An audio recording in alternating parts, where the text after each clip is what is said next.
coming up this week, off screen. Joel Edgerton and Ruth Negga are loving. Matthew McConaughey goes for gold. It's the final chapter for Resident Evil. And we meet Toni Erdmann. All those to come and more, off screen. This is Off Screen. Off Screen. Off Screen. Off Screen.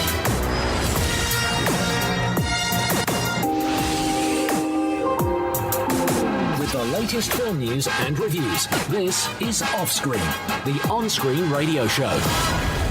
Ooh, welcome to Off Screen. I'm Ben Connor. I'm Kase Allen. So before we start with the film news, the reviews, the box office top 10, then let's actually start with that film news. So what do you got for me then this week? I got some sad news, but I feel like we should kick it off first. Let's just get it out of the way. Okay, go for it. Because so far we've not had a year quite like last year, touch wood. For celebrity deaths. For celebrity deaths, although we did lose a biggie over the weekend. So John Hurt died. Yeah, this is really, really sad. John Hurt, did you see the tribute paid to him at the Harry Potter studio tour, by the way? I did, yeah, because of course he was Ollivander. He was. In the Harry Potter films, the wand maker, so we had like a wand vigil for him.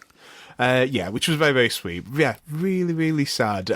Also, not particularly surprising or unexpected because he had been ill for a number of years with cancer. He had, yes. Yeah, but even so, what's your favourite John Hurt performance? My favourite John Hurt performance? Well, I mean, where do you begin with someone like John Hurt? Because he had such a back catalogue. Exactly. Like when I read John Hurt's name, I immediately think of the Elephant Man first. Yeah, that's absolutely fair. I think of John Merrick, and then I think of Alien. I think for a lot of people, there's Alien as the biggie. I think because he had that most iconic moment. I think in Alien, the film, yeah, he's absolutely. not in the film very long, but for the 25 minutes that he's in it, for the 25 minutes that he's in there, it does feel like, oh, John Hurt's here, we're in reliable hands. And then of course, and there's a whole generation of kids now that know him as the Harry Potter Smith, and of course know him as the War Doctor in Doctor Who, and he was about the biggest possible name you could have gotten for Doctor Who for its 50th. It was pretty perfect casting, that wasn't it? It really was as well, and you could almost see how he became Christopher Eccleston. But you really could, because he was like a grizzled old Christopher Eccleston type. Yeah, I would say that, yeah. I would agree. But fare thee well, John Hurt. It was a pleasure to have you in the world whilst we did.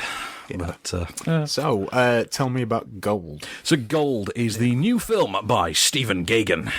And I'm a big Stephen Gaghan fan. What's he bought for us, for people who want to open their Gaghan filmography? Well, he's most known, I think, in recent circles for Syriana. That was one of his. He loves his talky procedural films. Here's I have a moral story to tell you, and I'm going to do it with big name stars and very glossy like. And I am Michael Mann if Michael Mann could write, and that's basically his shtick, as it were. And so now he's brought us, and this is a true story.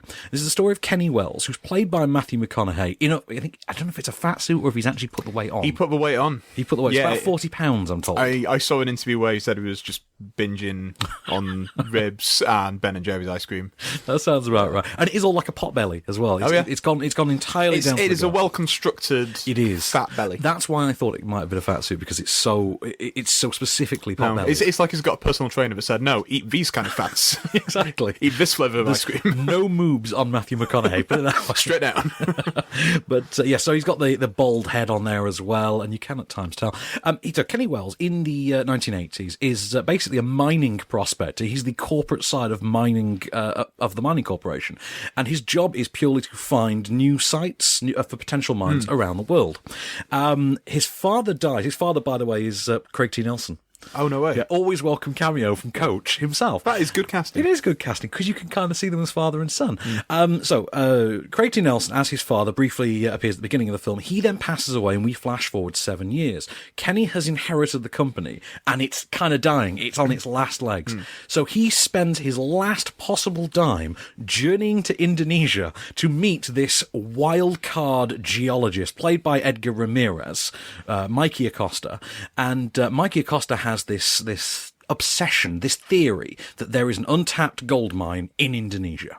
And no one believes him. Matthew McConaughey takes a chance on him, and the two go into business together, during which time, and this is, bear in mind, I'm talking about the first sort of 20 minutes, half hour, he basically goes through every financial hardship you can imagine, and even gets malaria to boot. So he then spends something like 3 weeks or so in a tent. Committed. Yeah, he spends 3 weeks in a tent, suffering with malaria, wakes up, does not know what day it is. You said this is based on a true story. This is based on a true story, and here's a clip of what happens exactly after that. What do the reports say? We pulled 17 more cores. I'm good. Not good. More in the vicinity of Crate. I don't mess with me, man. 1/8 of an ounce per ton. Eighth announced, but what? 1/8 of an ounce per ton. What are you saying, Mike? We gotta strike, Kenny. We gotta go, Mike. Gotta go, Mike. We gotta go, Mike.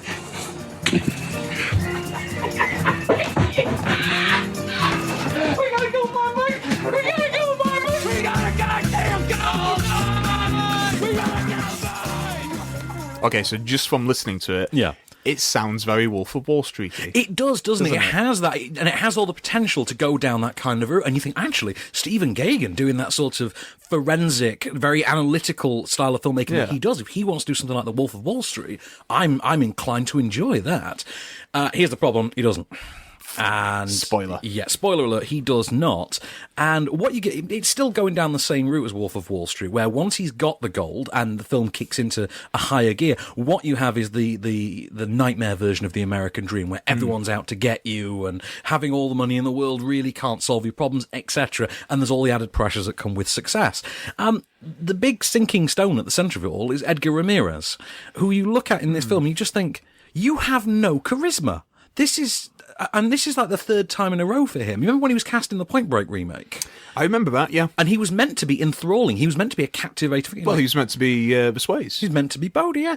And it's the same thing here, where you just like, the idea of this character is to have someone with the personality that can live up to and play off of Matthew McConaughey. Well, see, I've seen him in things where I've really, really enjoyed him, but they've all been things where the people he has been opposing, I've not enjoyed their performance as much. So he's had a chance to shine. Now, McConaughey, to his credit, the bad first. This is not one of the McConaissance movies. This is most definitely a pre-McConaissance quality level here. If this had been something he'd put out in 2004, you wouldn't have been terribly surprised.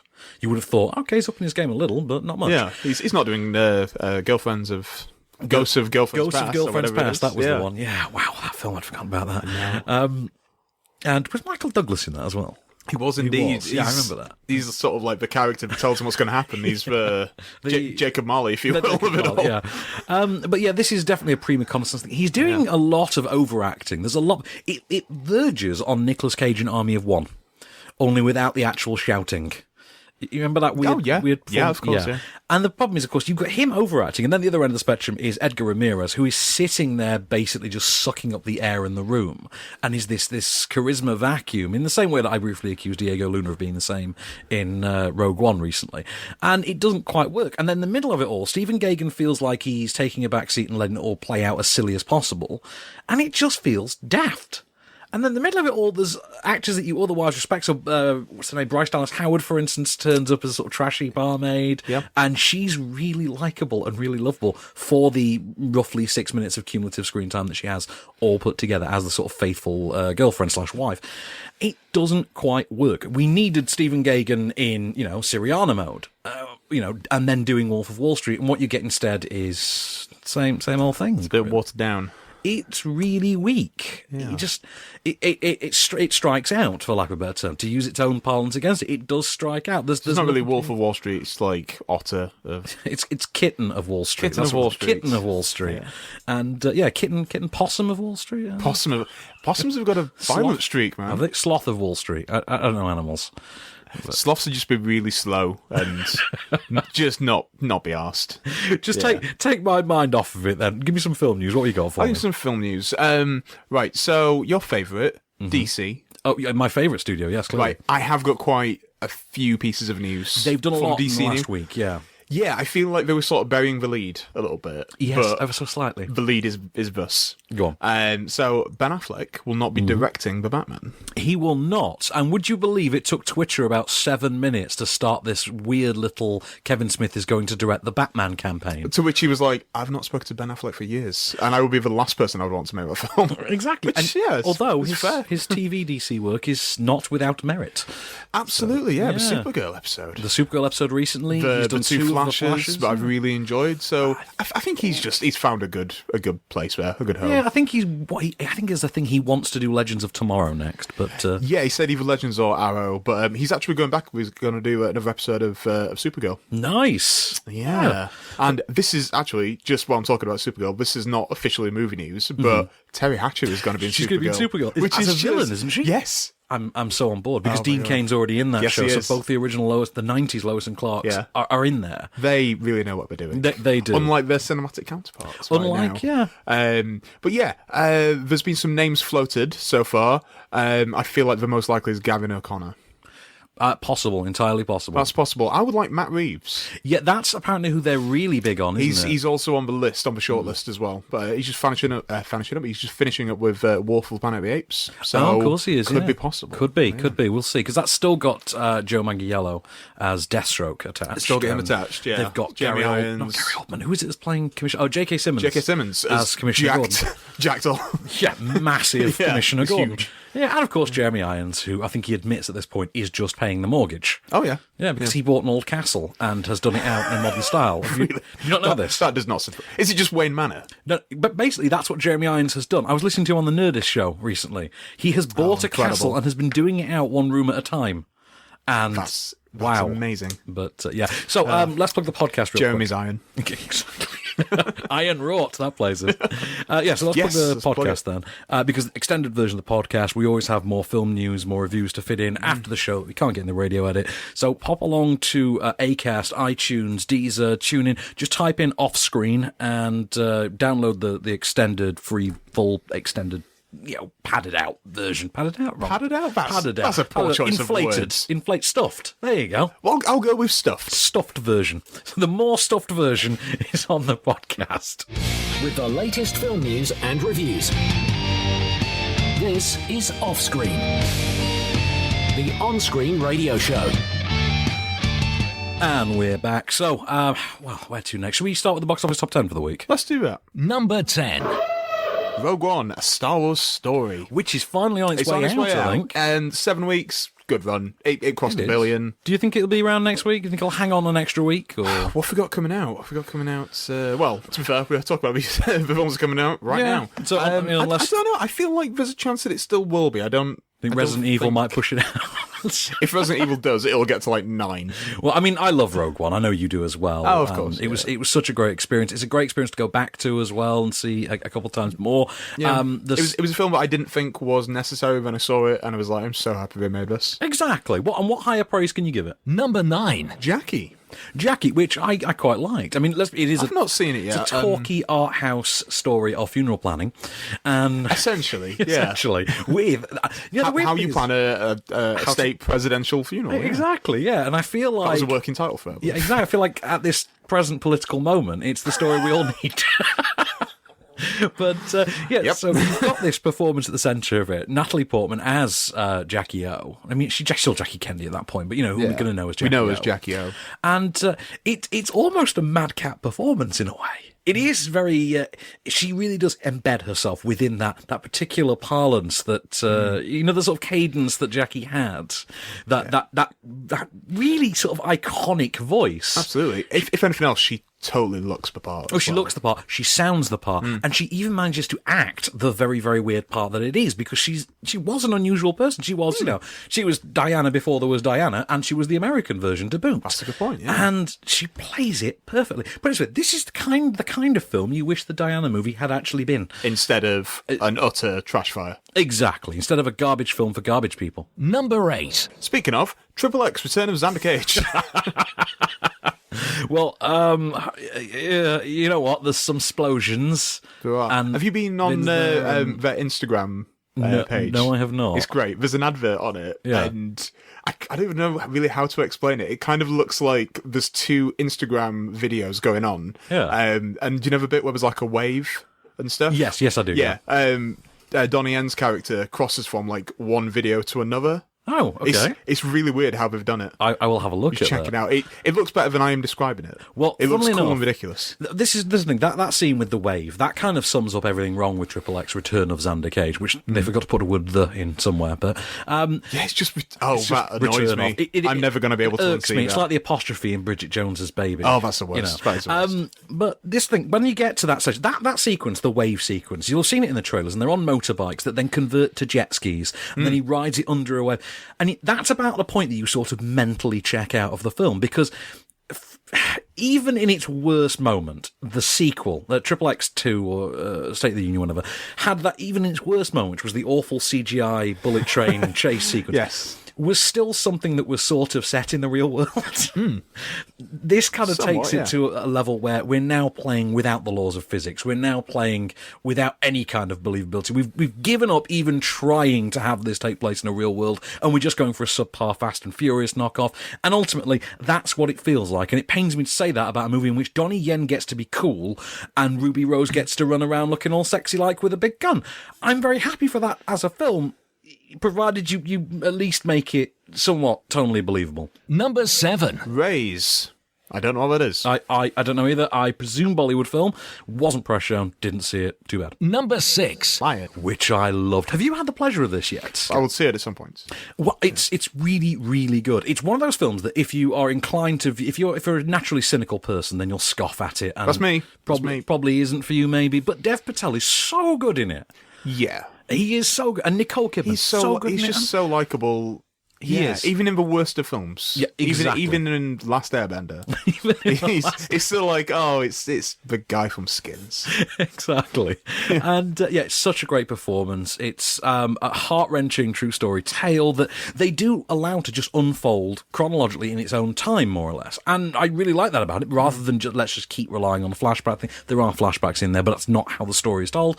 And I respect it for that, which I think is quite admirable. I did really like it. I thought it genuinely worked as this sort of heartfelt drama. And yeah, I'm kind of on board for that.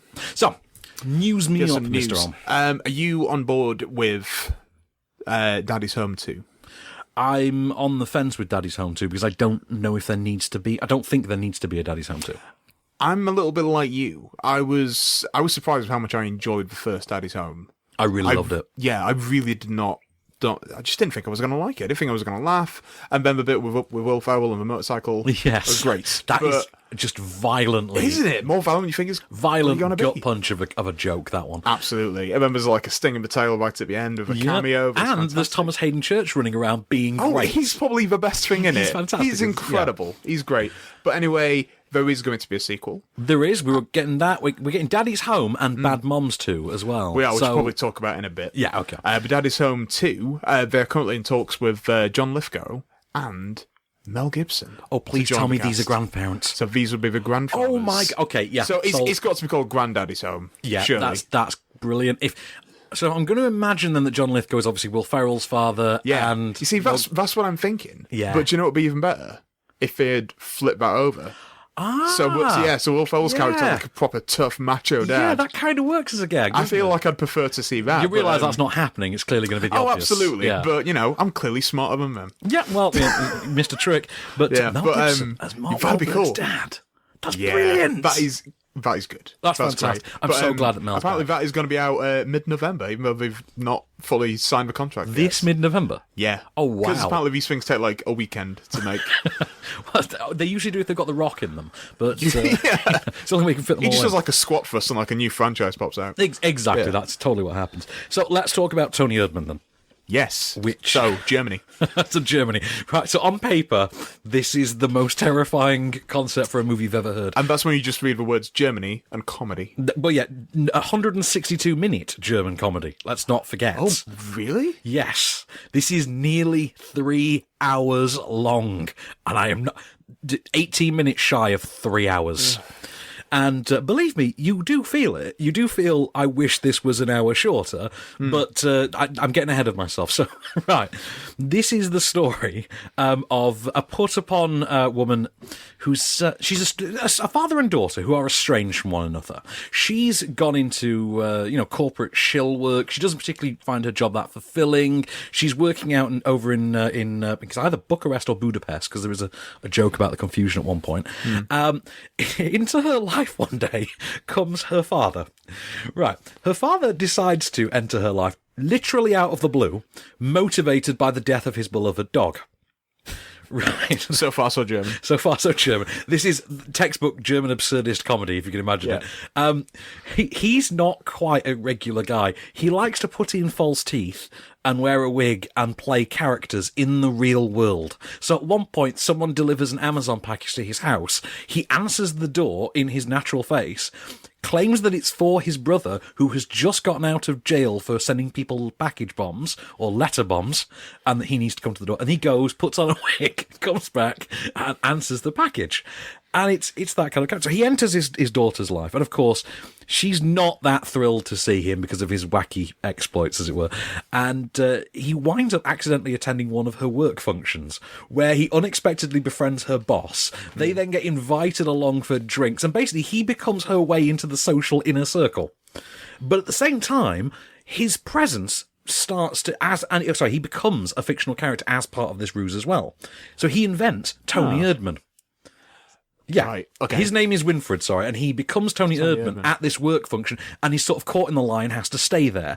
She starts to warm to Toni Erdmann, and that his presence in her life then it causes her to question what she's doing, where she is in the world, and quite, where her loyalty, where her aspirations really lie, what she wants to do with herself. And it's a really shockingly funny film, and also... Say for 160, it's not a laugh a minute, so it's not 162 laughs. I mean, that would be a lot. I would be exhausted. That really would. I'd be getting chest pains. But it is as much about. It's very much a dramedy. It's marketed as a German comedy. It's more of a German dramedy. It's a dramedy, but it's a dramedy that's genuinely funny and genuinely dramatically moving as well. Do you think? Yeah. Okay. Well, this is Germany's entry for Best Foreign Language at the Oscars this year. It is. Did it get the nomination? He did, and it's also tipped to win. This is probably the most successful it one went so down far. Gangbusters at Cannes. It was It did. really It did. huge. It won so many awards, and it's one of those films that does have its supporters. It was touted for Oscar glory quite early on, it seems. But and it's not hard to see why when you see the finished film. It's absurd, and it really pushes its luck with its runtime. You say you could lose an hour, but the reason it has that runtime is because the writer-director, who's Maren Aid, has basically decided to allow the characters to breathe and unfold and converse, for one thing. These characters actually do stand around having conversations. I mean, like general day-to-day conversation. Just chit-chatting, as it were. Shooting with booze. So you've got Sandra Hüller as the daughter, Inez, and you've got... I'm going to try and pronounce his surname. It's going to kill me now. Peter Simonasczyk. Simonasczyk? I'll go with Simon Aschik, yeah. Simon Aschik. And he is... Kind of sounds like saying Simon Aschik a little bit, but let's move on. But he's both of them absolutely terrific. And she gets what actually might be the toughest scene in the whole film. And it's this third act birthday party for herself that she throws and accidentally turns into a nudist party. Excellent. This plays nearly unbroken for about 25 minutes. Genuinely, this just, without cutting away, this just goes on for 25 minutes, and it's just Sandra Hüller and her workmates stood around unexpectedly naked. And you wouldn't think it does work. It's actually surprisingly well written, given that it's, for its length and the time it spends labouring out its characters. It's surprisingly well put together. It's directed with that very 90s American indie sort of an eye, in the Miramax wheelhouse, if you can imagine to do it. But I really liked it. Didn't expect to, but I did like it. I mean, is there something you're going to see? Yeah, but I'm probably not going to rush out to my local art house and, buy wasabi peas and drink a Merlot while I watch it. I'll probably wait until it just That's comes online. probably the ideal way to experience Toni Erdmann, actually, as well. Like I say, it's bonkers. It is utterly bonkers, but will charm you, and it will enthrall you, and it will just pull you in, and you will come away thinking about it. You'll still be thinking about it long after you've left the screen. It's definitely something. It's also got one of the most iconic sort of furry costumes you've seen in a movie for some time, and furry costumes, a furry costume. Okay, I think it's a Bulgarian one as well, but it's deranged, and you kind of have to be there to get the gag. But yeah, really works. Great performances, well put together. I enjoyed it despite the fact that it was a 162-minute German comedy, which shouldn't really work, but it does. Kind of does. With the latest film news and reviews, this is Offscreen. My wingman anytime. And we're back, dear wingman. So, what shall we review next? Let's go to the final chapter of that franchise Allegedly. that I can't believe is still I a can't thing. either. So But I'm impressed. Unlike Underworld, Yeah. I know people who like Resident Evil. Yeah, to be fair. And there's a couple that I can just watch and just be like, I'm having fun. I watching these. maintain that the first and fourth Resident Evil movies are actually not bad.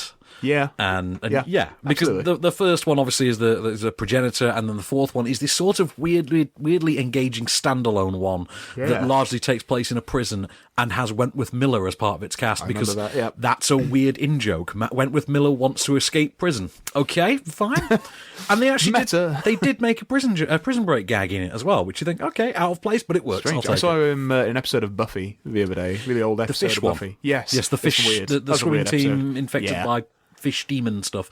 Yes. But yeah, really like that episode. Okay, so we're back. Paul W.S. Anderson is making his triannual return to remind us that he married Lilu. So that's Paul W.S. Anderson, not Paul Thomas Anderson. Yes, Paul W.S. Anderson, who's the less good of the two. One day, I just want them to just switch. Just like Paul Thomas Anderson makes Resident Evil. Right, so the idea now is enough time has passed since the zombie outbreak of the T-virus in the first movie. It's now 15 years, and these movies have actually been occurring in real time, it turns out. Yeah. They're cognizant of it being 15 years. And humanity has been dwindled down to pathetically low numbers, and will cease to exist entirely within a matter of days. So, Alice, who's played by Mila Jovovich, as always, makes her 6th appearance and decides, I'm going to go back to the Umbrella Corporation from the first movie, where it turns out they have a cure for the zombie virus, because in 15 years this somehow never came up. So in doing so, she has to team up with the holographic Red Queen, who's been the antagonist of this whole series, and go back into the secure base that this all began. And I'll tell you what, we have a clip of their would-be bargain. You come here to gloat? My satellites show there are 4,472 humans remaining on the surface of the Earth. They will cease to exist in under 48 hours. What do you want from me? You want me to say that you've won? You've wiped out humanity. No, quite the opposite. I want you to stop me. To stop me. To stop me. Behind you. So as you can hear from the clip, it's another day at the office for the Umbrella Corporation, and it would be rebels. As I say, you were amazed that this series is still going. I'm amazed it's still going. And much to my annoyance, this movie begins having come after a movie that ended with one of the greatest cliffhangers of any movie ever. You wouldn't have thought it. Resident Evil pulled that cliffhanger out of the bag last time around by having all its surviving characters on the roof of an aflame White House, with zombies surrounding them from all sides. And it looked like when the next movie began, we were going to be in literally the greatest zombie fight any movie had ever seen. This movie begins months later. And just tells you, this guy turned on us and that happened. So basically, there is an entire movie's worth of plot that seems to have happened between the last one and this one. Yeah. Yeah. Maybe we'll get, in a few years we'll get one, but it's, in between the two. It's like they planned it for 7 movies. They got told, no, you're ending it on 6. Only They thought, one more. okay, we'll bin what we had planned for 6 and we'll just make 7 then. It does feel like that. There is a little bit of sort of circling back, obviously with going back to the events of the first movie and things like that. There's a lot of narrative sort of arcing, a lot of taking it back to where it came from. There's a revisit of the laser grid sequence from the first movie, for instance. Although this time not the joy of seeing Colin Salmon get sliced up, because you really felt for him, didn't you? You felt I always for feel that for Colin Salmon when bad things happen to him, like an arrow. exactly. There's a little bit of that, but it's not the grand finale you'd hope for in this. No. There's a couple revelations added, because the whole storyline's been going on about, she has the Jason Bourne storyline, basically, which is she doesn't remember where she comes from. No. Right, we finally get the answer to that. There is the definitive ending to that story put in place, and there is something of a resolution to it, albeit one that's slightly open-ended. It ends in a way that makes you think, okay, we actually could have Resident Evil 7 off of this. It's not outside the realm of possibility. Let's give it 3 years, and I'm sure we will. But, it's the same old... I mean, it's breakneck in its momentum. This movie starts with, Mila Jovovich killing people left, right, and centre, and then doesn't let up for about an hour. Takes about an hour, and this is only like a 90-minute film. It really doesn't let up. It's the closest I've felt to that movie Ultraviolet that she did. I remember that. Yeah. It's dreadful. It's horrible to sit through. It's a real chore at times. But you know what? If you've stuck with this series for 5 movies already, odds are you're going to be fine sitting through a 6th. I mean, if you've never seen any of the Resident Evil movies, then by God, do not start with this one. I mean, start with the 4th, by all means, but just don't start with this one, because the mythology is so packed. And yeah, don't watch this and work your way back, because that won't make any linear sense. It's so dentally, you can't penetrate the story at this stage. Yeah. It's telling that it opens with a previously on Resident Evil sort of segment. Amazing. It does. I mean, literally... On the last season of Resident Evil. It's like Mila Jovovich saying, so my name's Alice, I did this, and this. Yeah. And then you watch it, oh yeah, I remember that bit now. Oh, is that the movie that came from? Okay, fair enough. And yes, Colin Salmon was in this once upon a time. I'm looking at the cast list for the previous films, because it's been a while since I've seen them. Oh, really. This has Ruby Rose in it, by the way. Oh, yes, it does, because it's a film in 2017. Yeah, exactly. Yeah. There's been some crazy people that have just been in this. Oded Fier. Oded Fier, yeah. Yep. Ian Glenn has been in a few. Ian Glenn is back. He's in now. this one. Yeah. I think he's the central antagonist this time around, but he serves in sort of a Joker in Suicide Squad kind of a fashion. And I see. Yeah, and your main villain is Wexler, I think, and who's a character that could only exist in a PlayStation game, where wearing sunglasses and a full leather suit, slick back blonde hair, big square jaw. That kind of character that only exists in the minds of Japanese animators. You know what I mean? But yeah, if you're a fan of the series, you go enjoy by all means. But if you don't like this series, avoid this like the plague, because it's arguably the worst one yet. This is the worst one. Yeah, it ends on kind of a whimper actually, compared to how good the series has been briefly in other times. Like I say, it's a bit of a shame. I want to watch the 4th one again. Actually, I quite like that one with the prison. But I'll be up for watching it again. Let's do that at some point. I think, is that the one that introduced Ali Larter? I believe so. Yeah, because she's back in this one as well. But yeah, you get Ali Larter, you get Ruby Rose, you get a bunch of anonymous red shirts that just get bumped off. Yeah, exactly. But Ruby Rose though had a better role in Triple X. I just got to say, and hopefully we'll have an even better role in John Wick Chapter 2. So, hey Van. Yep. Who is the smooth black detective who has been in loads of films and was also played by Samuel L. Jackson? Are you trying to ask me who's the black private dick as a sex machine to all the chicks? I'm talking about Shaft. Well, then I can dig it. Yeah. We're getting another Shaft. Because, we are. Yeah. We are. And is this going to be directed by Tim Story, I want to say? Yeah. Who has good choice. Who has the best name for any filmmaker? Exactly. Yeah. It's being written as well by Kenya Barris, who runs Blackish on TV. Yeah, who is doing the White Man Can't Jump. That remake, yeah. I have just started watching Blackish from the start a couple of days ago. I've never seen an episode. Do you know what? I'm really digging it. Okay. I'm really into it. But, isn't Lawrence Fishburne in it? Yeah, as the granddad, and he smashes it. Okay, I'll give it a go, because I like Anthony Anderson. You should. I think you would love it. Yeah, I'll give it a go. But yeah, so Shaft is coming. Who would you like to see as Shaft? Sterling K. Brown. Ooh, that is good. Yeah, right now I don't think you get any better than that. Yeah, that is amazing. Unless you go older Shaft and stick with the cast of American Crime Story to get Courtney B. Vance. I know who I'd get to be Shaft. Who? Mackay Pfeiffer. All right, if this film was been made 15 years ago, Mackay Pfeiffer's your man. Is Mackay Pfeiffer about 50 now, about 60, 50 now? I don't know. I mean, when did ER finish? When did he die on ER? I don't know, because he keeps turning up in TV shows. I'm like, good God, he's just not aging. He's got to be a good 50 by now. Yeah. But that would be my pick anyway, Sterling K. Brown. Because there are a bunch of really cool black actors from the sort of mid to late 90s who never really got their time in the sun, like Taye Diggs. Yeah, absolutely. I'd love to see someone like get a bit of a resurrection and become Shaft. Like, imagine Taye Diggs as Shaft. I'd like to see Taye Diggs as like Anything the older. ever? Yeah, I'd like to see him in the Green Lantern Corps. I'd like to see him as like an older older John Stewart. Because I'm a big fan of Go. And he's in that. like And he's Go, he's so likable in Go. But yeah, so Shaft, I'm looking forward to that. Shaft, yeah. Should we finish the top 10 for this week then? Why the hell not? Number 5. Hacksaw Ridge. Loved it. You saw this as well, Yes, didn't you? there's blood and explosions and legs everywhere. It's great. Mel's back, and he's as badass as ever, and he's really going for some of that Saving Private Ryan terrain here. And Andrew Garfield has never been better, and Sam Worthington is actually watchable. And As is Vince Vaughn is. Vince Vaughn, yeah. What is going? What is happening with the world? Donald Trump is president. Up is down. Black is white. Sam Worthington is good. If you told me a year ago that Mel Gibson would get a genuinely brilliant performance out of Vince Vaughn and Sam Worthington and Luke Bracey, I probably believe that Donald Trump will be president more. yeah, you would, wouldn't you? If you got told Absolutely. those two things, Yeah. you're like bonkers, both bonkers, but I'll believe the Donald Trump one more than I will More than that. Mel Gibson. But yeah, and here we are. See it. It's great. And wow, I mean, it's one of those where you see it and think, okay, that kind of throws the Oscar thing for a loop, because I actually wouldn't be surprised if this just became a surprise winner. Yeah. Randomly. Well, but it won't. It won't. It won't. But, yeah. But I see what you're saying. Yeah. It's great. You wouldn't be terribly shocked, would you? Number 4. Split. Split, which, it's out now. Most people have seen the twist. I still have not. You still but not- someone ruined it for me today, despite me saying No.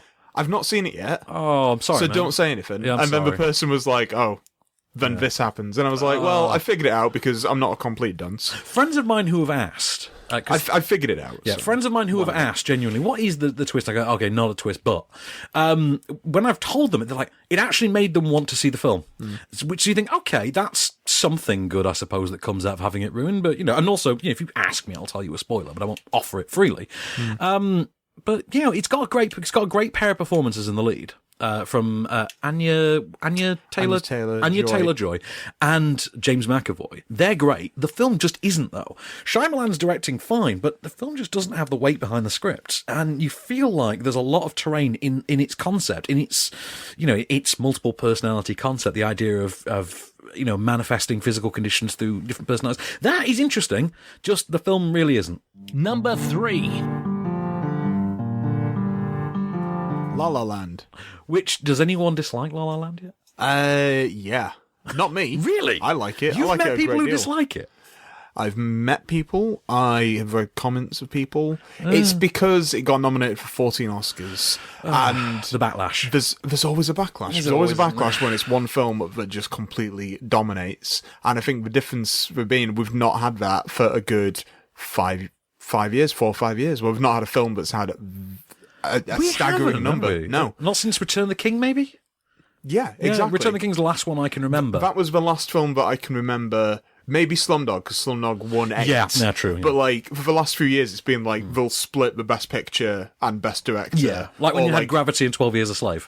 Exactly. Yeah, that. We've had that for. You'll get one film where we'll get like all the techie awards, like Mad Max, and then one film that will get like Best Picture and Best Director. And then like Martian Birdman. gets on all, yeah. and with the Scott Price. Yeah, And, exactly. But yeah, I really like La La Land. I think the casting is why it works, I think. The casting and the stylistic direction of Damien Chazelle. But I don't like the Panavision. Is it Panavision?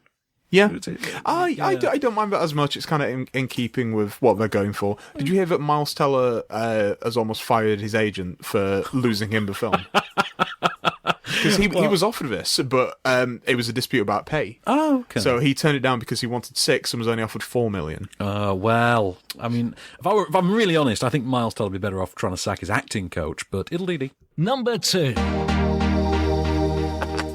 Trainspotting 2. You love that, don't I you? do, I love that Is so it much. T2 Trainspotting or Trainspotting T2? It's T2 Trainspotting, but I'm calling it Trainspotting 2 because Okay, there fair is enough. one true T2. Yeah, there is only one true T2. He's exactly right. Now, have you seen Trainspotting yet?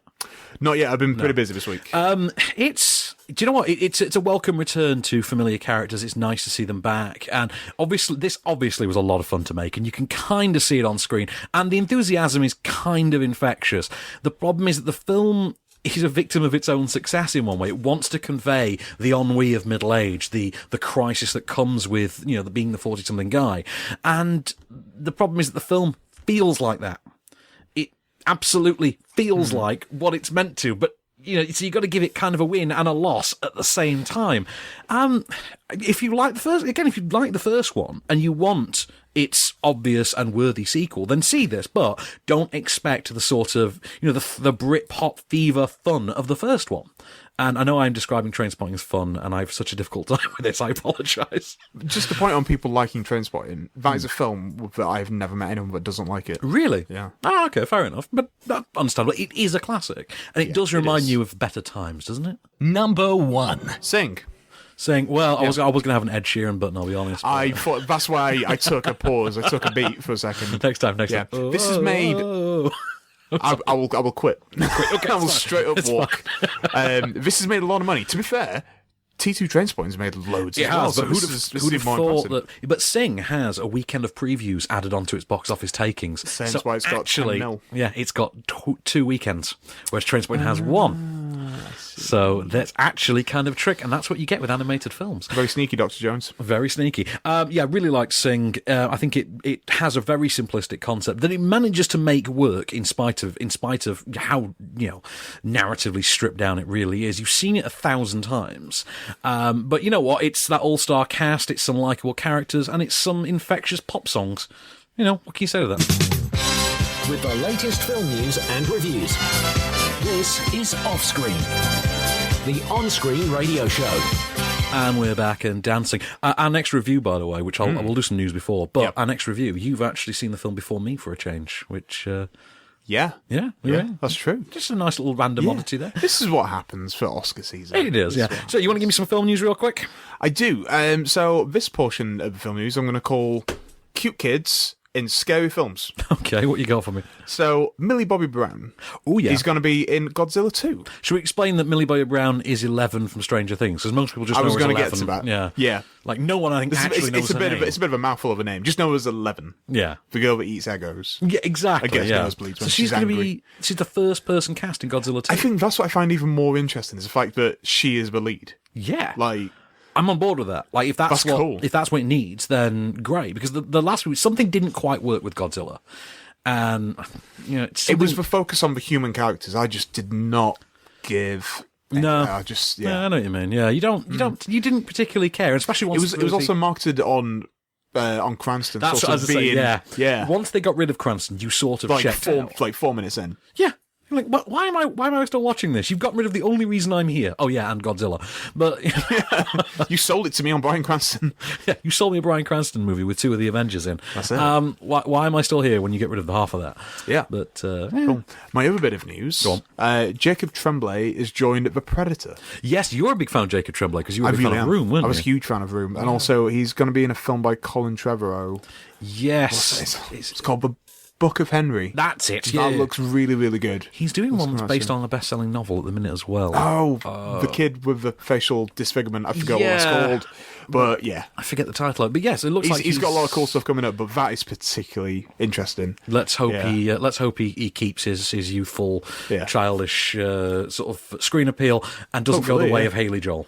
Let's just hope. Let's hope not. But I think what's even better about this, obviously, he's a child actor.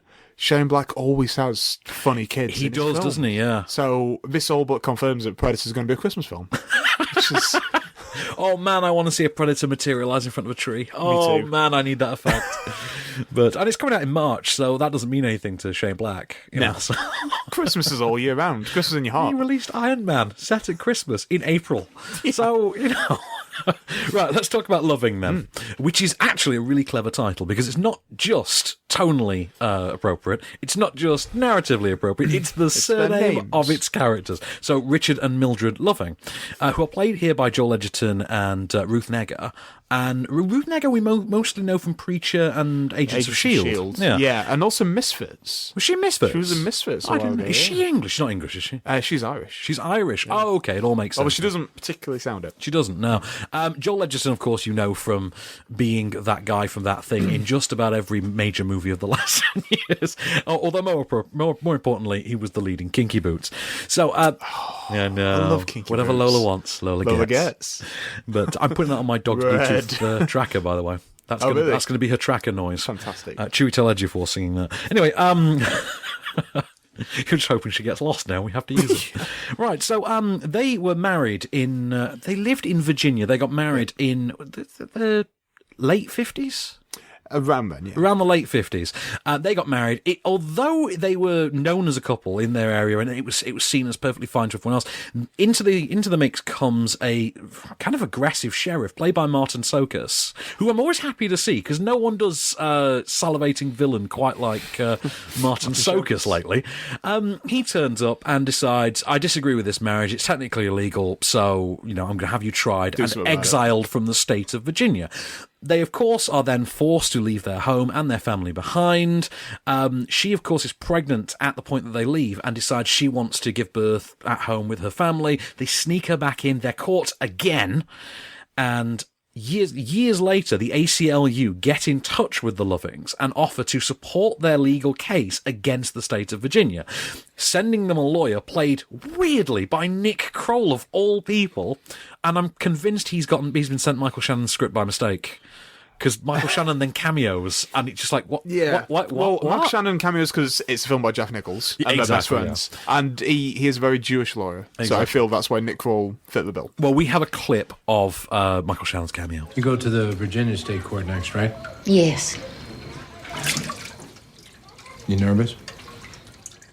I suppose. The lawyers told us not to expect much. You think you'll lose? Well, yes. But I think it's all right. We may lose the small battles, but win the big war. So Ruth Negga's Mildred Loving there speaking to, is he from Life magazine? I think the journalist, so, yeah. Do you know what? It's weird, isn't it, that in the 2 minutes that Michael Shannon's on screen, you just sit there and think, I wish you were in all of this movie. I'm always I wish he was in all of every film. Yeah, I'm so happy to see Michael Shannon. Even Bad Boys 2, I'm just happy to see him in there. Because we like to forget that Michael Shannon was in a Michael Bay movie. But, right, so this has got all the buzz, and it's all directed at Ruth Negga. And you think, okay, I can see why in one sense, but there does feel a little, because I don't think she's the most impressive of the pair. I think Joel Edgerton actually brings it more.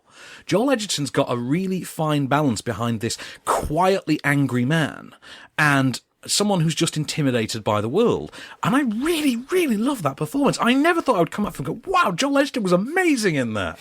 I've liked him in a lot of things, though. I've always found him kind of forgettable. I think Warrior, I liked him in Warrior, actually. I think he's good in Warrior. I love him in Animal Kingdom. Yes, I'll go with that, actually.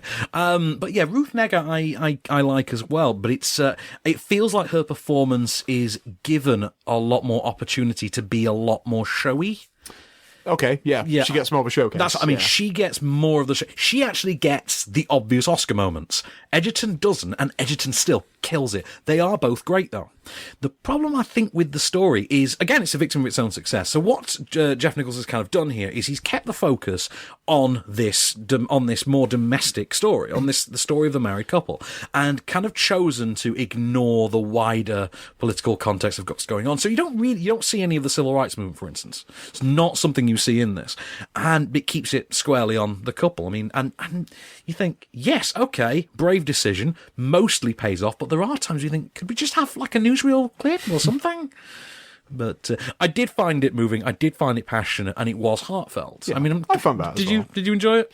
I did. There's not been a Jeff Nichols film where I've not really enjoyed. Fair enough. I've liked before that I've seen. I've not seen Shotgun Stories, but yeah, I find it to be a really, really great filmmaker. Do you think this is the great Oscar contender that it's made out to be? Then no. Well, it was nominated for one Oscar, and that was a big surprise. Like, yes, it's a fantastic performance. It's really good, but this has been the most stacked Best Actress field we've had for a long time. It's very true, isn't it? Like, when Amy Adams can't get a nod for Arrival, something's... And she was in Nocturnal Animals. She's pretty good in that as well, but, yeah. But one of those things. Again, and this is the problem with a lot of the Oscar films this year, is you have to use the term timely. Yeah. And this is very much a timely film. It's an important film. Yes, it's an important. There are people saying it should be shown in schools, and do you know what? I'd be on board with that. People saying about what's it called? Hidden Figures. Oh, okay. I was going to say that about Denial as well. I actually think should be shown in schools. But yeah, I mean, great movie and all. Absolutely great movie, but you know what? It's coming in the middle of a pretty impressive Oscar season. Yeah, we've been pretty blessed. We've been pretty spoilt this year, mostly by Manchester by the Sea. Yeah. So, yeah. Oh, man. So, I mean, film of the week. The question is, what do we give it to? Resident Evil. Yeah, Resident Evil. That's Totally. totally going to be the thing. No, I'm. Oh man, I can't believe I'm doing this. I'm going to give it to Toni Erdmann. Yes. Yes, Germany. Did not expect it. So you win, Germany. You win, and congratulations on your 162-minute dramedy, which won me over to no end. And yeah. Did you expect it? I didn't. I did not. I did not at all. And yet, I loved Toni Erdmann. I loved every minute of it. So yeah, next week is going to be an interesting one. Again, I think you've seen a couple of next week's films ahead of time. Yeah. And what is out next week? What Fences is out next week. Yeah. So, which I hear good things about. I've not had the pleasure myself yet. We have also got the Lego Batman movie next week. So excited. Are you excited about that? So excited for that. We've got Bitter Harvest next week. We've got 20th Century Women next week. We've got Prevenge next week. We've got Love True. We've got The Space Between Us. And we've got, and this is a really unusual one, this is Ang Lee's 60 frames per second movie. Billy Lynn's Halftime Walk. I almost forgot that was even a film. You forget that it existed? Because that was going to be an Oscar push, and then maybe just like, oh no. He's filmed it in HDR, HFR, isn't it? HFR it's called. And this is going to be even more frames than the Hobbit movies were. Yes, it is. Don't make me Ang Lee. You wouldn't like me when I'm angry. Exactly. So we've got all those to come and more next week off screen. This has been a Candy Store production for On Screen. In the meanwhile, I've been Van Connor. I've been, as always, Case Allen. And we'll be back. Just show me the way to get out of here, and I'll be on my way.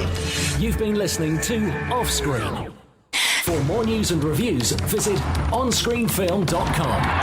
Okay, cut. That's a wrap. Podcast extras, Ben, Mr. Connor. Oh, you've been looking forward to this, haven't you? I have. There's loads of news this week. Loads of news. Not that many films to talk about. No, it's been a really quiet week. This is because they pulled the press show for Rings. Oh, I bet you were utterly crestfallen. I really was. I wanted to know what happened if you watched the video on YouTube. Do you have to forward it on? Is that how you get out of the loop? I think so. Is that did we watch it online? Is that the thing? There's a point in which I think someone finds it online, and there's a bit in where everyone on a plane sees it, and yeah. What, really? Yeah, where it's on the monitors, on every monitor on the back of every seat on an airplane, and you see everyone like dead. That's cool. And yeah, so there is an idea at the core of the Rings franchise that's yet to be explored, which is let's interface it with actual technology. But yeah, maybe we'll see when it comes out on general release. RT if you want to live. Like if you want to live. Please share to 3 friends or you will die in 7 days. It's not a particular film that I am looking forward to, but I did see an amazing marketing prank by their team. I do know this, I think. I didn't watch it, but I heard about it. It was really good, where they take people into like a TV store, and they're like, it's people just wanted to buy a new telly, and they're saying, oh, it's got these specs and whatever, but behind them is the girl from the video, like Samara. actual real girl, actually Samara, and then she comes out of the TV. It's like a fake television, and then she like crawls out of the TV. I don't know why I'm doing the actions because nobody can see me. She crawls out of the TV, and then she like terrifies people that's there. Brilliant. Yeah, it's really, really good. It reminds me of that. That is on YouTube. Do you remember when Curse of Chucky was out? And there was I think it might have been in Denmark or Germany, there was a bus ad for it. And they actually filmed people like interacting with this advert, and then like a little person in a Chucky costume would actually run out at them. That was fantastic. And also, have we spoken about Chucky, by the way?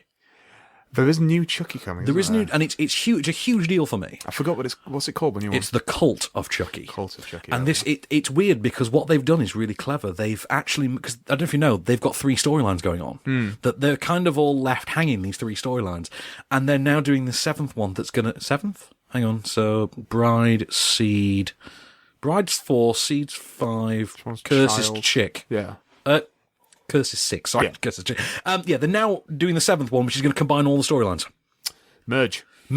So the idea is it's going to be a direct sequel to the last one, in which the lead was played by Fiona Dourif, Brad Dourif's actual daughter. And cool. At the end of that movie, she basically took the blame for all of Chucky's murders and was sent to a mental hospital. The new movie is going to be set in that mental hospital, and Chucky's back, and he's being used as a therapy doll in the hospital. That's genius. Exactly. And get this, good. Andy Barclay, the character from the original trilogy, who actually got a bit of a resolution as a post-credit sequence of the last movie, is going to be back to try and help her in the hospital. However, Tiffany is also there. And that sounds good. Because she's still human, I think. She's human again now. She possesses Jennifer Tilly from the Bride and Seed continuity. And so she's going to be trying to help him. This sounds mental. I can't wait. It's being filmed in, Toronto or somewhere. Because everything's cheaper in Canada. It's being filmed there for like $3 million or something. But, I'm so happy. Cult of Chucky. I mean, of all the sequels I'm looking forward to this year, I've got to admit, that's topping my list. Yeah. But, so go on, what you got for me on the news cycle? Got a few interesting pieces. Let's go back to the DCEU. Okay. Because Aquaman has got some new people.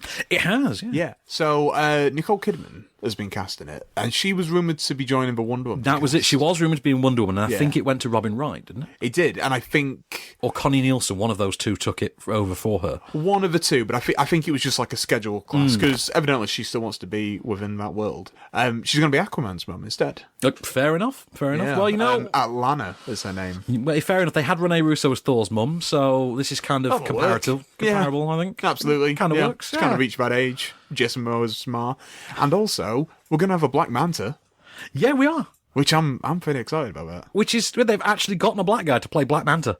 So, okay. Progression. It's a guy called Yahya Abdul Mateen II, which is a great name. And he's from The Get Down, isn't he? He is. Which I've not seen, but I know has just lost loads of money for Netflix. I've seen like 2 episodes of it, and I'll be really honest, I couldn't be bothered to carry on. Come on, Baz. I have a hard time with Baz Luhrmann. I like Baz, but it depends on... what he's peddling this week. Yeah. And I do not like Great Gatsby. I do not like Australia. I love Moulin Rouge. And I love Strictly Ballroom. I have never seen Moulin Rouge. I can't say I've ever seen it. Do you know when we meet up with our respective significant others, just don't say that to Cassie unless you want to watch it for the first time. Because you will. That's fair, You'll be forced to watch it. Is this like me and Big Ass Spider, where I keep making people watch Big Ass Spider? Yeah. You made as well, to be fair, I wanted to watch it. And it is awesome, isn't it? Didn't you love that intro? I just love that intro. Creep. No, it was Where Is My Mind? Oh, Where's My Mind, yeah. By Storm Lady or Lady Storm or something like that. Yeah, and it's really slow down. It's one of my favourite intros to any movie ever. Like, I'm not exaggerating when I say the first 90 seconds of Big Ass Spider are up there with the first 90 seconds of Way of the Gun for me. I really love that Greg Grunberg is like sort of like a mild recurring character in The Flash now. Yeah, he turned up, didn't he, recently? Turning up. Yeah, I'm quite happy about that. But I was happy to see him in Star Trek Beyond, I'll get it. Hey, about this as well, what else have we got? I don't even know what to do next. We've got so many pieces of news. I'm just spoilt for news. Go through them in order, man. Spoilt for news. Let's stick with the DC then. Just get it out of the way. The Flash is getting a page 1 rewrite. Yeah, hasn't Rick fully Famuyiwa or how do I say his name? It doesn't matter because he's not on the film. He's not doing the film anymore. He's quitting now, yeah. The guy who did Dope, who I think could have done a really good version. He's not there anymore. Yeah. He's gone, so they don't have a director, so they've decided to just scrap what we had, go back. How cursed is this movie? Well, you've seen The Flash suit, yeah? Yeah, I mean, wow. Yeah. When are these people going to realise you already have a great Flash? He's on TV, same as your Green Arrow. There is actually nothing to stop them crossing this over now. The TV when the fan base is that big. Yeah, the TV series, the TV universe has established the mechanism for, you know what, it could just be in another universe. Because that's how Supergirl's part of it. Because Flashpoint. Yeah, exactly. just blame it on Flashpoint. That's what we do. Yeah. Blame everything on Flashpoint. So I mean, that's going to be the third writer on that, isn't it? Because Seth Grahame-Smith did the first at the draft. very least. Yeah, Seth Grahame-Smith, and then there was the Dope guy. Well, a bit more than that, because Chris Miller and Phil Lord did a treatment on it. Yes, that's right. No, I thought Seth Grahame-Smith wrote it from their treatment. But, possibly, yeah. But yeah. But even so, I don't know, maybe we'll hear something within this year. But it was supposed to be coming out next year, 2018. But family-sized multi-pack of who cares. Moving very swiftly on. Let's talk about some more remakes, because there's always remakes being remade. There's always room to remake. Yeah, so this came out of nowhere for me. There's a film that I really like, and I possibly shouldn't like because it is a bit silly, called Every Which Way But Loose. I thought you were going to say The Duff, but okay, go on. Every Which Way But Loose, yeah? That's not silly. That's a great I just film. want to point out that, to most sort of people under the age of 40, yeah, Every Which Way But Loose is more known for the bit in Shaun of the Dead than it is an actual film. When he's being Clyde. Yeah. When Nick Frost does it in Shaun of the Dead, that's how most people know that film. I'm not a performing monkey. But yes, yeah, so the Clint Eastwood monkey movie. That is it. It's the Clint Eastwood orangutan movie. They made a sequel, didn't they? Yeah, Every Which Way You Can or something. Yeah, Every Which Way Loose, and then Every Which Way You Can. Yeah, yeah. Which I've not seen. I've never seen the sequel, but first one. Oh man, yeah. But that's been remade, and I don't. Why of all the films? Why of all the Clint Eastwood films? One film. Yeah, it's one of those that you can look at and just think, how did that meeting go that morning when someone pitched that? It seems like the desperate last pitch you give before you've pushed out the room. I feel like it was someone that was trying to write something and they were just watching Netflix for inspiration, got pissed, woke up at 4 a.m. and that was just on, and they were just like, great. Yeah. That's it. It just does feel like the desperate last minute, I couldn't be bothered to do my homework, so I'll just pitch this. It does. It does indeed. Didn't have a cinematic universe he wanted to map out, but he thought instead, I'll just pitch a remake of Every Which Way But Loose. Unless this is going to be a shared universe apes film. And the last shot of War for Planet of the Apes is the orangutan just going off into the distance, and then you just see him get into a car. This feels like as well. It feels like such a middling project that you're like, how long before Emil Hirsch signs as the lead? Oh my god! I bet he's signing the papers right now. It's such a middle of the road project, like Emil Hirsch. And Toby Kebbell's going to be doing the mocap. Yeah, clearly, for the totally. Yeah. Anyway, we spoke about the Scarface remake. Yes, yeah, this is good. I've got news to the power of 2 about this. I know these, but please give me them in whatever order you prefer. So we've spoken that it was supposed to be the next one for Fuqua. It's going to be Mr. Fuqua. Mr. Fuqua. Was this to be Antoine the Fuqua. next Fuqua film? This is going to be the next Fuqua film following Magnificent Seven. That is no more. I've heard that, yeah. Which is a shame, because I feel like it could have done a pretty could have done something interesting with it. Yeah. So it was going to be transposing the action from Miami to LA. Fair enough. Yeah. It's where most of its fans live now. But it's got a reputation of just wannabe gangsters' favourite films, isn't it? This was the thing. You know, when Trainspotting was coming out, I was talking about the legacy of Trainspotting to other film critics, and because a lot of them were, a lot of the critics are older than me. So when Trainspotting came out, a lot of them were sort of in their late 20s. And my response was actually, the weird sort of legacy thing for me is that in all the years since Trainspotting, to this day, it is one of the posters that every student accommodation living room has on the wall. The Choose. Yeah, it's that and the Scarface poster. Yeah. Those are basically the two most popular posters. Those two, and then Fear and Loathing, for some reason. That is coming up, isn't it? Yeah, Fear and Loathing. But so he's gone, but we may have a star. Oh, I have heard this, yes. Yeah, as you just described as a charisma vacuum. Let's hope he does better with this one. Yeah. It's not Edgar Ramirez, don't panic. It is Diego Luna. Yeah. Speaking of Hunter S. Thompson, by the way, have you heard this story today? This is the Johnny Depp one. This is the Johnny Depp one. Yeah. I'll let you tell it. Johnny Depp paid $3 million to fire Hunter S. Thompson's ashes from a cannon. Yeah. That's brilliant. That's just bonkers. Just coincidentally enough, I was also reading an article again today about Johnny Depp that said that he's losing so much money every month because he spends $2 million a month. He does. I was reading in this article about what his expenses breakdown is. It's $300,000 just for staff. So, wow. Yeah. But also, if you can start firing your mates from cannons. There is a series, by the way, that's sort of been and gone in the last week. It is a 6-part comedy series in the US called Embeds. All right. And it's by a CNN embed reporter, former CNN embed reporter, who was an embed on the Sarah Palin campaign. So he has written a 6-part series about the exploits of a crew of embed reporters on the campaign trail with the sort of milquetoast candidate going through Iowa. Yeah. And one of the characters is obsessed with Hunter S. Thompson, really wants to be Hunter S. Thompson. And there is a moment, there's an older character whom they all dislike because he's middle-aged and they're all in their mid-20s or early 20s. And it's only in one of the later episodes, he just suddenly reveals, I knew Hunter S. Thompson and he'd have hated you. And I love that moment. So earned. But cool. What else you got for me? What else have we got? What else do we have? Right, the Lara Croft film. Oh, yes. That's coming out. So, Dominic West, Sheffield lad, McNulty from The Wire, he's going to be Lara Croft's dad. I met Dominic West years ago, and there were a load of women around. And I mean, as I'm sure they always are. They always are. But they were swooning all over him. And my favourite part was, it was not long after Appropriate Adulthood come out. in which he played Fred West, and they were genuinely starstruck getting him to do his impersonation of Fred West.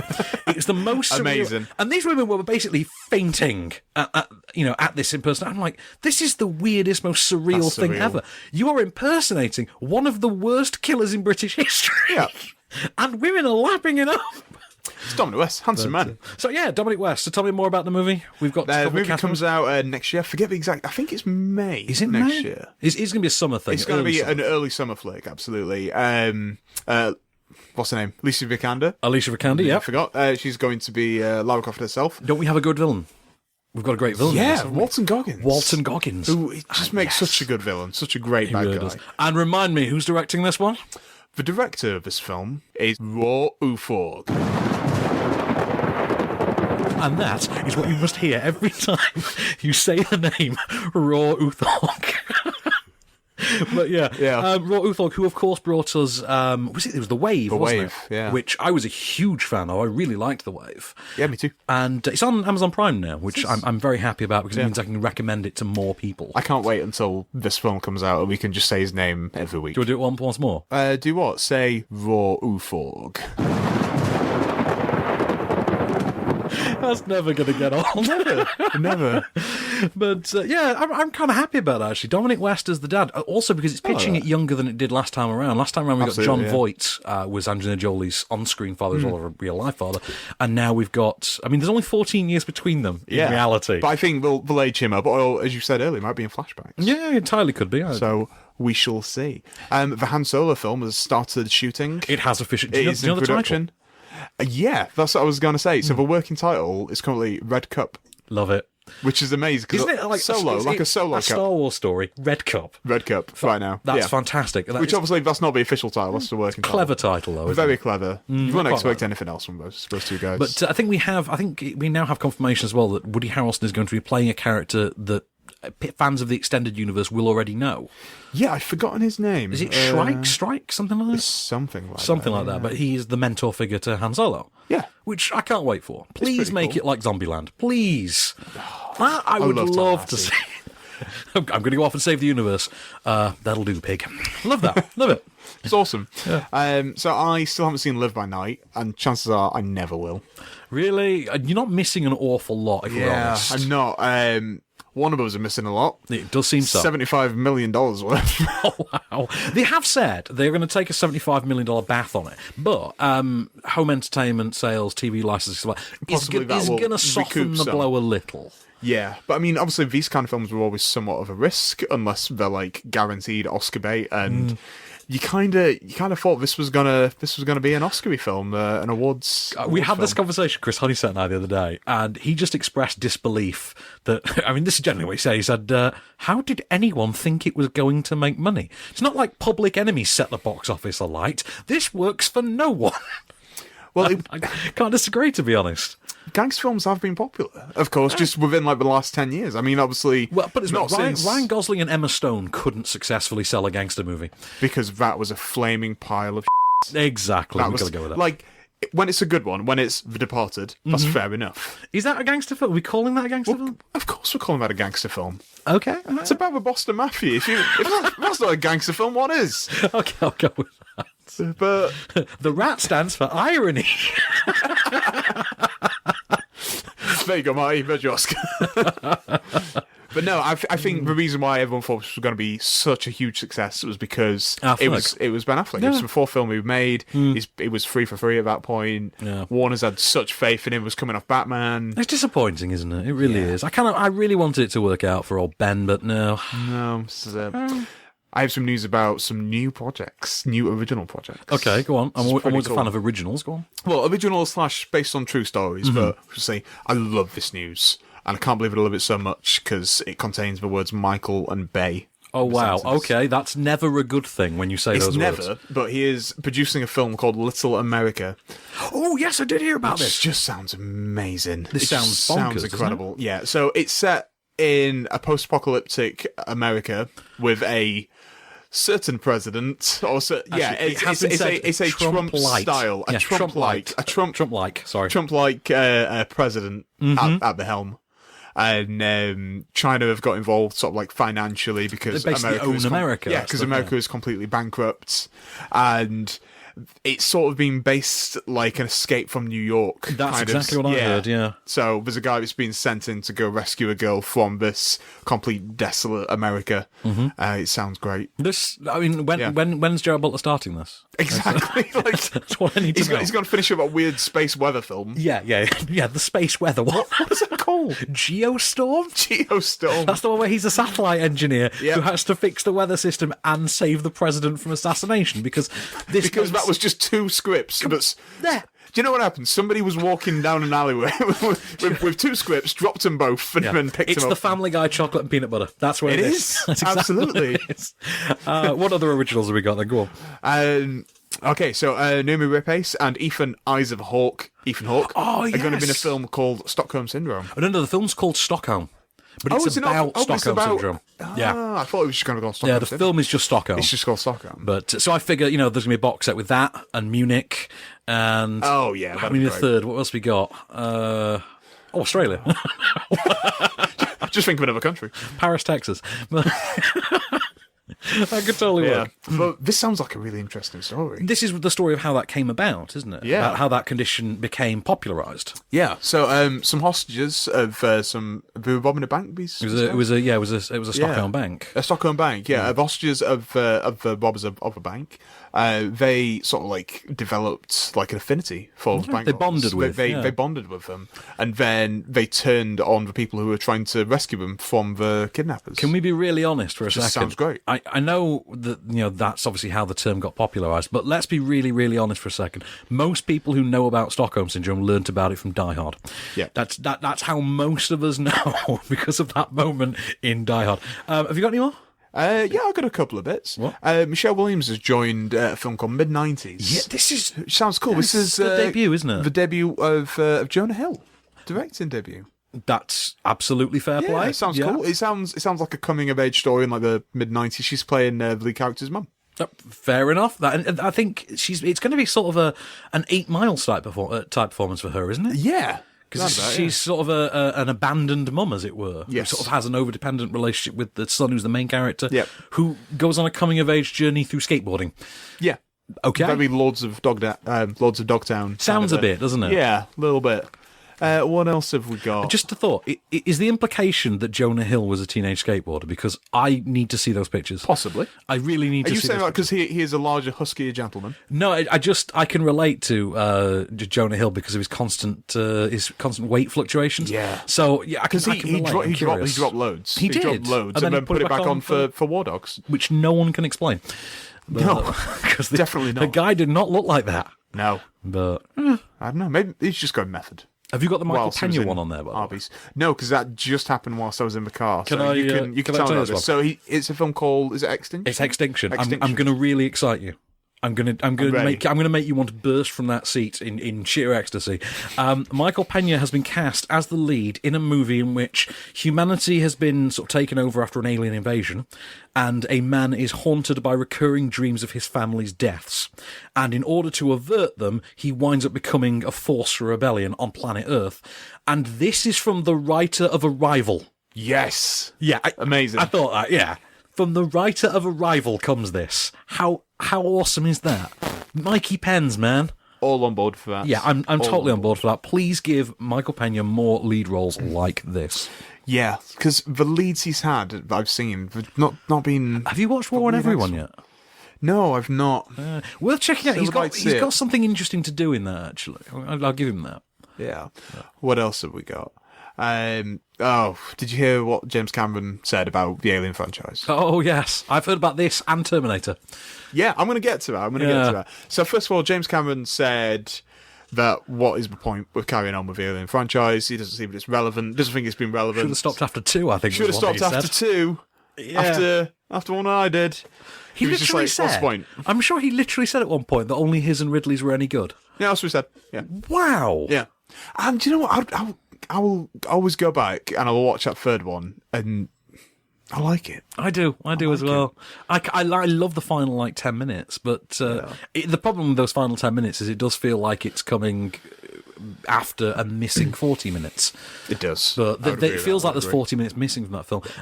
But yeah, he said like the opposite of Terminator, didn't he? Yeah. Which is He said that Alien just has got no idea of relevance anymore. And then a few days later, which is fantastic, said that Terminator is still relevant. I'm going to be making a new one as a producer. I'm going to get Tim Miller, who made Deadpool, to make it, which don't get me wrong, I am on board for that. That's fine. I'm on board for that, absolutely. I just want to point out, though, that he's talking about Terminator still relevant. They literally just did a Terminator movie about iCloud. And it sucked. Worst. It was awful, wasn't it? It was terrible. Can I give Terminator Jellyfish. Can I give you some film news that just absolutely amused the hell out of me? I'm pretty sure you won't have seen this. There is a sort of, what do they call them? Art conglomerates? Art collective. There is an art collective in LA called Everything is Terrible. Have you heard of them? No. Right. They have... You're going to love this. I'm trying to find the budget that's on here. There is genuinely a budget, and it is absurd. They had an art installation. I believe it was put together through Kickstarter. Right. And they have opened, as an art project, a video store in LA. Okay.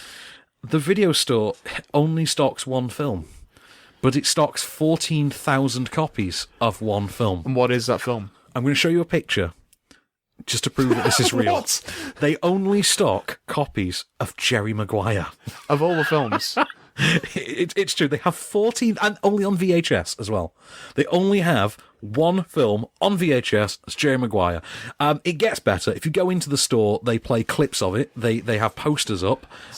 They even, and this is my absolute favourite part, they even have Jerry Maguire Video Store membership cards. This is in LA now. It is the most bonkers thing. I'm sure it's something like 200 grand they've put this together for. And some people just have...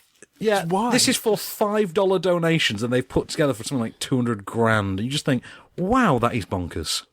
Just a lot of like empty Blockbuster shells, just litter in America. I know, that's deranged, isn't it? I'll wrap it up with this because the producer of Robin Hood Origins has just said a really funny statement. Go on, what is it? Just talking about... Is it there's no need to reboot Robin Hood except for this one we're doing? No, he said this is the reason why we are doing it. He said that it will do for bows and arrows what John Wick did for guns. What does that mean? That means nothing. What? Wow. That doesn't mean anything. Hang on. Does Robin Hood's dog die? Is that what he's saying? Robin Hood went on his crusade because the dog died. The dog's dead. That's exactly what happened. Although that dog in John Wick is so cute. She really was, wasn't she? But yeah, it was Beagle. Was it Beagle? I think it was Beagle. I think it was a Beagle puppy. Yeah, but, yeah. It was freaking adorable. It was. I so can't wait for John Wick 2. I can't wait. Have you seen the greatest tweet in the world, by the way? No. What is Simon Barrett, the writer of The Guest. Maybe I have seen this. Yeah, he has tweeted from the John Wick 2 premiere. What's the guy's name? Simon Barrett. Yes, I did see this. He tweeted from the John Wick 2 premiere that Gary Busey was in attendance, just as an audience member, saw Keanu Reeves enter the room and shouted, "Hey, Utah!" and got a response. And that is... What did Keanu do? I don't know, but I want to see the footage of it. You know that's on YouTube somewhere, or it's going to turn up. I'm going to find it. It's going to have to. You just know that clip is going to be on there. And do you know what? It's nice that so many people still care about Point Break, because I feel like it's a neglected film now. But, I really want to... I've not seen that for so long. Man. Have you got anything even remotely positive to... Caught my first tube today, sir. I love that movie.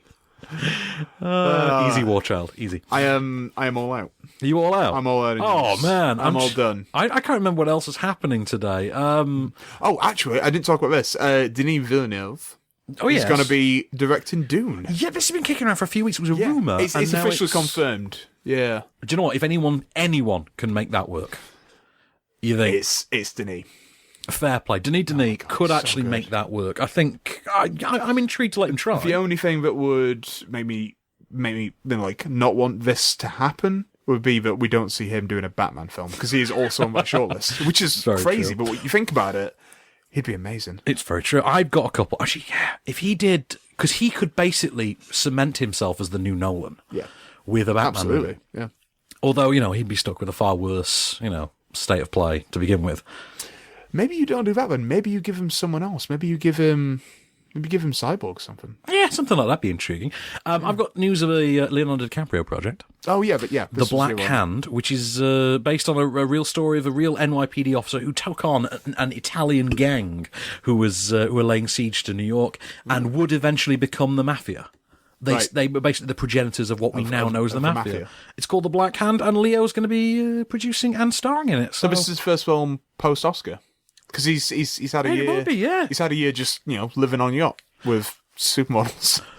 Speaking of Courtney Love, I'm being ironic. Ironic. Courtney Love has gotten an acting role, which is increasingly rare for good reason. And I don't know, Man on the Moon. She was good in Man on the Moon. To be fair, yeah. She is going to be playing the mother in a Menendez Brothers TV movie. Which, okay, that's fair enough. That was a very 90s story, the Menendez Brothers thing, isn't it? I just remember it being, isn't it brought up in Dumb and Dumber? I believe the first Dumb and Dumber movie mentions the Menendez Brothers. What do you mean first? There was only one Dumb and Dumber film. Oh, there is only one, yeah, totally. Let's see what else we've got. Oh, there's a Netflix movie. I've got to talk to you about this. Yeah. Right, so bear in mind the Emoji movie comes out this year. Netflix are going ahead with their own movie. I think I've just heard about this as well. Yeah, it's called The Eggplant Emoji. Right. And it is that's a penis. Yep. It is a bromantic comedy about a group of friends in the woods on a camping trip, and one of them accidentally severs his penis. And they must... Guess better. Producers on this include Ben Stiller, Adam Devine, Blake Anderson, Anders Holm, and Kyle Newacek. So basically, Ben Stiller and the dudes from Workaholics are producing this film. Yeah, and Workaholics starring in it as well, because it seems like perfect I feel like they could, but it's not been confirmed yet. It's a Netflix movie. Apparently there was a real bidding war for it, and Netflix came out on top. So it's a pretty good premise. It's a great premise, isn't it? It's just going to be the severed penis movie. That's all it's getting called. Yeah. But I'm totally on board with that. But yeah, so the Eggplant Emoji. So look forward to that. Is that what it's going to be called? It's called the Eggplant Emoji. Yeah, that's amazing. That's brilliant. You can see the hashtag now. It's literally just going to be the eggplant emoji. I'm good with that. If it's just like funny. If you get like the movie poster is just going to be like the cast and then a single eggplant emoji and no title. What I think would be even better as well in like a year's time when both that and the Emoji Movie are out, just some like ill-informed parents just accidentally putting the eggplant emoji film on for the kids. I'm good with that. I'm good. Yeah. It's going to be like there was an animated film years ago that in the US got screened in cinemas and kids went to see it and they got shown Hills Have Eyes 2 instead. Oh yeah. I mean, you'll be surprised how often things like that happen. I remember you telling me, actually. Yeah. I'm sure it was the last time we brought up that story. It wasn't the cinema I worked in, but it was part of a chain. I forget what the kids' film was, but the film that was put on was Django Unchained. Wow. Yeah. Yeah, but kids really appreciate that opening in like 5 minutes. Oh. For some reason, like, the parents didn't come out until, like, they saw something pretty bad. My favourite thing was I grew up in the Middle East, and they don't have film ratings there. Oh, I didn't know. Well, they didn't then, anyway. They didn't have copyright until 1995. Anyway, genuine thing. So you could take children to see movies, and they'd been censored by the curating ministry for sexual content, and that was it. Violence they were cool with, and they would let you see it at any age. And we didn't realise this because my friends and I took my younger sister to so many movies that we only discovered when we returned to the UK were completely inappropriate. So my sister went to the cinema at like age 9 or 10 to see Saving Private Ryan and Ransom, for example.